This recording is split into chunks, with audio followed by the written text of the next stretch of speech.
பேசும் படம் நேயர்களுக்கு வணக்கம். மீண்டும் உங்களை சந்திப்பதில் மிக்க மகிழ்ச்சி, மிக்க நன்றி. திரை விமர்சனத்தில் இன்னைக்கு பார்க்க இருக்கிற திரைப்படம் நிலவுக்கு என் மேல் என்னடி கோபம்.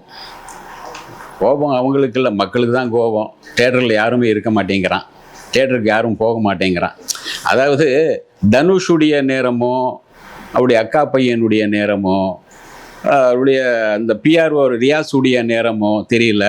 படம் டிரகான் வந்ததுனால இது படுத்துடுச்சு. நிலவுக்கு என்மேல் என்னடி கோபம் ஒரு வழக்கமான ஒரு காதல் கதை. அவரே அந்த டைட்டிலே போட்டுறாங்க, இது வழக்கமான ஒரு காதல் கதை தான் அப்படின்னு. வழக்கமான ஒரு காதல் கதையை தன்னுடைய அக்கா மகனுக்காக தனுஷ் எழுதி இயக்கி இது பாடலும் எழுதியிருக்கார், பாடல் பாடியிருக்கார்.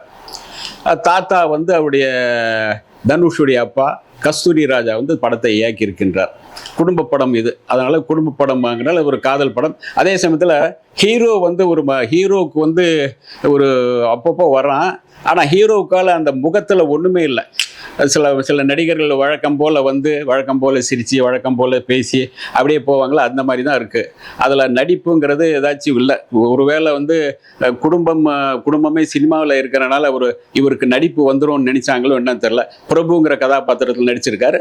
காதல் காட்சியில் கொஞ்சம் அந்த ஹீரோயின்கள் தான் வர்றதுனால அதை நமக்கு பெருசாக தெரியல. அதே சமயத்தில் ஹீரோப்பு கூட ஒரு பையன் வருவான், மலையாளத்தில் நல்ல பையன். அந்த பையன் செமையாக நடிச்சிருக்கான். ஹீரோவை மிஞ்சி அவன் வேற லெவலில் நடிக்கிறான். ஏன்னா காமெடி பண்ணுறது, சிரிக்கிறது. அதே சமயத்தில் எனக்கு பைக் ஓட்ட தெரியாது, இது தெரியாது. அந்த கரெக்டாக டைமிங் அடிச்சுட்டே போகிறான் அவன்.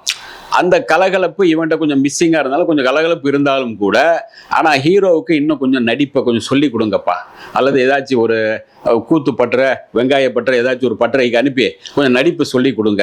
அது இவர் கஷ்டப்பட்டு தான் தன்னுடைய மாமன், அதாவது மாமா தனுஷ் இந்த படத்தை நல்லா சிறப்பாக பண்ணியிருக்கார். ஒரு காதல் படமாக நல்லா இருக்குது.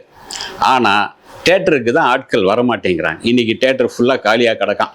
அது இல்லாமல் அதே தனுஷ் மாதிரி இன்னொருத்தர் வந்திருக்காருல, நம்ம பிரதீப் ரங்கநாதன்.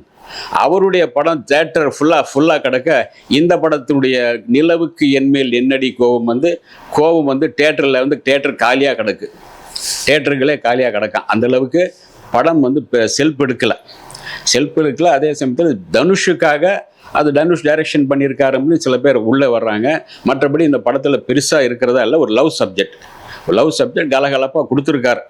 ஆனால் தனுஷுடைய நேரமோ பிஆர்ஓ ரியாஸுடைய நேரமோ படம் படம் குப்பையாக போயிடுச்சு. படம் படுத்துருச்சு. குப்பையெல்லாம் படம் படுத்துருச்சு. பெருசாக செல்ஃப் எடுக்கலை. ஏன்னா அந்த படம் லவ் சப்ஜெக்ட் நல்லா இருக்குது. ஆனால் டிராகனுக்கு பக்கத்தில் போகும்போது அவன் தூக்கிட்டு போயிட்டே இருக்கார். பிரதீப் ரங்கநாதன் ஓஹோன்னு போயிட்டே இருக்கார். அவர் பக்கத்தில் போக முடியாமல் அந்த படம் தேட்டர்கள் எல்லாமே காலியாக தான் கிடக்கு. மற்றபடி படம் பார்க்கலாம், கலகலப்பாக இருக்குது. ஆனால் தேட்டருக்கு போங்கப்பா, எல்லாத்தையும் நீங்கள் தான் 100 டிக்கெட் வாங்கி தேட்டரை நிரப்புங்கப்பா. அல்லது பிஆர்கிட்ட சொல்லுங்கள்.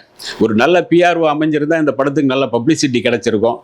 நல்ல பிஆர்ஓ அமையாதனால பாவம் தனுஷுடைய நேரமோ அந்த பையனுடைய நேரமோ படம் தேட்டர்களில் அடிக்குது.